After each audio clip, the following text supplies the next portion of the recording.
মামুন ভাইয়ের আম্মা অনেক কুমিল্লায় ধর্ষণ মামলায় আলোচিত টিকটকার প্রিন্স মামুনকে গ্রেপ্তার করেছে পুলিশ। যারে তুমি বিশ্বাস কইরা বুকে দিলাই ঠা। তোমার কি বাবু আছে? লাইলার একটা মেয়েও আছে, সে কি আপনাকে বাবা ডাকে? আমি আসলে কখনোই জানেন আমার এবং মামুনের সম্পর্কটা অলওয়েজ সোশ্যাল মিডিয়াতে চলমান ছিল এবং আছেও। যেটা হয়েছে যে একটা না আমি অস্বীকার এখানে কোনো ধারছি না।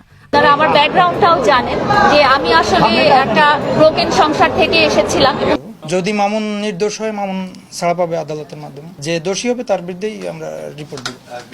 আমরা গ্রেপ্তার তাকে গত রাতে তারা তাদের ভালোবাসা বা তাদের যত্ন কেয়ার এই সমস্ত অব্যাহত ড্রিঙ্কস করছো।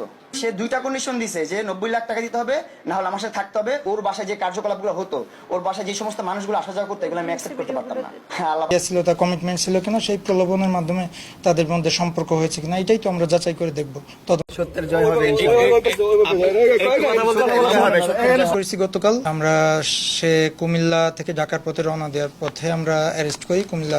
মামলাটা সেজন্যই তো হয়েছে, বিবাহ বন্ধনে আবদ্ধ হয়নি, তারপরেও তারা একসাথে বসবাস করেছে। এই ধরনের আমরা প্রাথমিকভাবে এই ধরনের হ্যাঁ, তো বেশ কিছু বিষয় আমরা তাকে জিজ্ঞাসাবাদ করব, বিশেষ করে কখন থেকে কিভাবে তার সাথে রিলেশন বা কি সে প্রলোভন আসলে দেখিয়েছে কিনা, বা তাদের নিজেদের সম্মতিতেই একসাথে ছিল কিনা, এইসব বিষয়গুলো আমরা জাস্টিফাই করে আমরা রিপোর্ট প্রদান করব। কমিটমেন্ট দিয়ে সে কমিটমেন্ট ব্রেক করেছে কিনা, তাদের বিয়ের